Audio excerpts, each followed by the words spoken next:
MRP ದರಕ್ಕಿಂತ ಅಧಿಕ ದರಕ್ಕೆ ಮಾರಾಟ, ಮಳಿಗೆ ಮಾಲೀಕನಿಗೆ ನೋಟಿಸ್. ನಮ್ಮ ಆವಿಷ್ಕಾರ್ ನ್ಯೂಸ್. ಹೊಸದುರ್ಗ ಬಸ್ ನಿಲ್ದಾಣದ ವಾಣಿಜ್ಯ ಮಳಿಗೆಯಲ್ಲಿ ಎಂಆರ್ಪಿ ದರ 40 ರು ಇರುವ ತಂಪು ಪಾನೀಯವನ್ನು 50 ರುಗೆ ಮಾರಾಟ ಮಾಡುತ್ತಿರುವ ಕುರಿತು ಸಾಮಾಜಿಕ ದೃಶ್ಯ ಮಾಧ್ಯಮವಾದ ಫೇಸ್ಬುಕ್ನಲ್ಲಿ ವಿಡಿಯೋ ಬಿತ್ತರವಾಗಿ ಆಕ್ಷೇಪಣೆಗಳು ಕೇಳಿಬಂದಿವೆ. ಈ ಹಿನ್ನೆಲೆಯಲ್ಲಿ ಮಳಿಗೆ ಬಾಡಿಗೆ ಪಡೆದ ಅಂಗಡಿ ಮಾಲೀಕನಿಗೆ ಕರ್ನಾಟಕ ರಾಜ್ಯ ರಸ್ತೆ ಸಾರಿಗೆ ನಿಗಮದ ಕರಾರುಗಳು ಉಲ್ಲಂಘನೆಗೆ ಒಪ್ಪಂದ ಕರಾರನ್ನು ಏಕೆ ರದ್ದುಪಡಿಸಬಾರದು ಅಥವಾ ದಂಡ ವಿಧಿಸಬಾರದು ಎಂಬುದರ ಬಗ್ಗೆ 7 ದಿನಗಳಲ್ಲಿ ಲಿಖಿತ ಉತ್ತರ ನೀಡುವಂತೆ ವಿಭಾಗೀಯ ನಿಯಂತ್ರಣಾಧಿಕಾರಿ ನೋಟಿಸ್ ನೀಡಿದ್ದಾರೆ. ಒಂದು ವೇಳೆ ನಿಗದಿತ ದಿನಾಂಕ ಅವಧಿಯೊಳಗಾಗಿ ತಮ್ಮಿಂದ ಯಾವುದೇ ಲಿಖಿತ ಉತ್ತರ ಬಾರದೇ ಇದ್ದಲ್ಲಿ ಏಕಪಕ್ಷೀಯವಾಗಿ ಕ್ರಮ ಕೈಗೊಳ್ಳಲಾಗುವುದು ಎಚ್ಚರಿಸಿದ್ದಾರೆ. ಕೆಎಸ್ಆರ್ಟಿಸಿ ಬಸ್ ನಿಲ್ದಾಣದ ಮಳಿಗೆಯಲ್ಲಿ ಎಂಆರ್ಪಿ ದರಕ್ಕಿಂತ ಹೆಚ್ಚಿನ ಹಣವನ್ನು ಅಂಗಡಿಯವರು ಪಡೆಯುತ್ತಿದ್ದರೆ ವಿಭಾಗೀಯ ನಿಯಂತ್ರಕರ ಕಚೇರಿಗೆ ಗ್ರಾಹಕರು ದೂರು ನೀಡುವಂತೆ ಪ್ರಕಟಣೆ ತಿಳಿಸಿದೆ.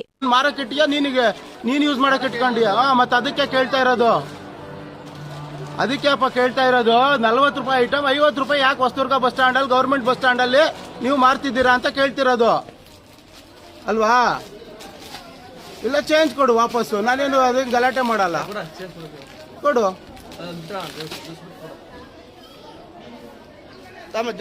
ಜ್ಯೂಸ್ ಕೊಡಲ್ಲ. ಮಿಕ್ಕಿದ್ 40 ರೂಪಾಯಿ ಇನ್ನು 10 ರೂಪಾಯಿ ವಾಪಸ್ ಕೊಡು ಅಂತ ನೀವು ಹೆಣ್ಮಕ್ಳು ಬಂದು ಈಸ್ಕೊಂಡ್ರು ಅಂತ. ಯಾರು ಬಂದ್ರು ಅಷ್ಟೇ ಅಪ್ಪ. ನೀನ್ ಯಾಕೆ ಜಾಸ್ತಿ ತಗೊಂತಿದ್ಯಾ ಅಂತ ಹೇಳು. ವಾಪಸ್ ಕೊಡಲ್ಲಪ್ಪ, ಕಾಸು ಚಿಲ್ಲರೆ ಕೊಡು ಅಂತ ಕೇಳ್ತಿರೋದು ನಿನಗೆ. ಯಾಕೆ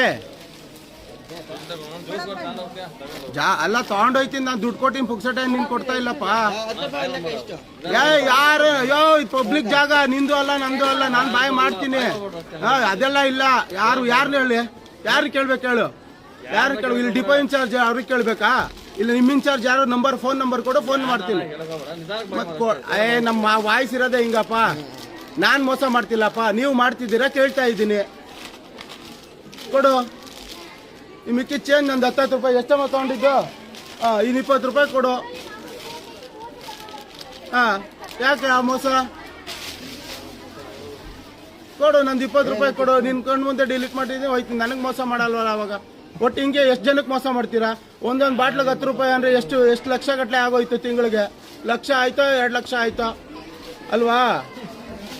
ಮತ್ತೆ ಎಲ್ಲ ಕನ್ಸ್ಯೂಮರ್ ಕೊಟ್ಗೆ ಹಾಕ್ತೀನಿ ಬಿಡು. ಬತ್ತಿ ಅಲ್ಲಿಗೆ ನೀನು ಆಟೋಮೆಟಿಕ್ ಆಗಿ. ಕತೆ ಬೇಡಪ್ಪ, ಕತೆ ಬೇಡ. ನಾನ್ ನಿನಗ್ ಮೋಸ ಮಾಡ್ತಾ ಇಲ್ಲ, ನೀನ್ ನನಗ್ ಮೋಸ ಮಾಡ್ತಾ ಇದೀಯ, ಅದನ್ನ ಕೇಳ್ತಾ ಇದ್ದೀನಿ. ಇದೇನ್ 10 ರೂಪಾಯಿ ಎಕ್ಸ್ಟ್ರಾ ಯಾಕೆ ತಗೊಂಡಿದ್ಯಾ MRP ಗಿಂತ? ಕಾಸು ಬೇಡಪ್ಪ, ಕಾಸು ತಗೊಂಡೋಗಿರ ಅಂಗಡಿ ಹಾಕಿಟ್ಟಿದ್ಯಾ ನೀನು? ಅಂಗಡಿ ಹಾಕಿಟ್ಟಿದ್ಯಾ ಅದು ಹೇಳು.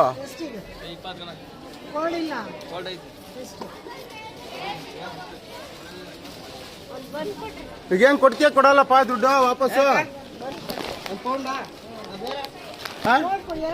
ಕೊಡ್ತೀಯ? ಕೊಡಲ್ಲ.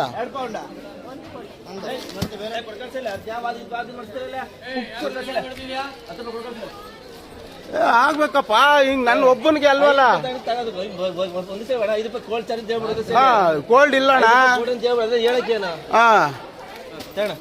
ಇನ್ನೊಂದು ಐತೆ, ಇನ್ನೂ 10 ರೂಪಾಯಿ ಇಸ್ಕೋ. ಅಲ್ಲಿ ಐತೆ ಬಾಟ್ಲುಗಳು, ಇನ್ನೂ ತಗೊಂಡಿದೀವಿ. ಎಷ್ಟೋ ತಗೊಂಡಿದ್ದು?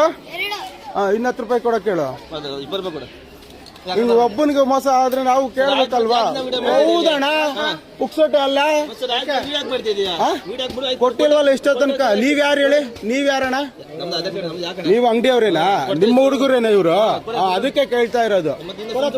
ಹೂನಣ್ಣ. ಮತ್ತೆ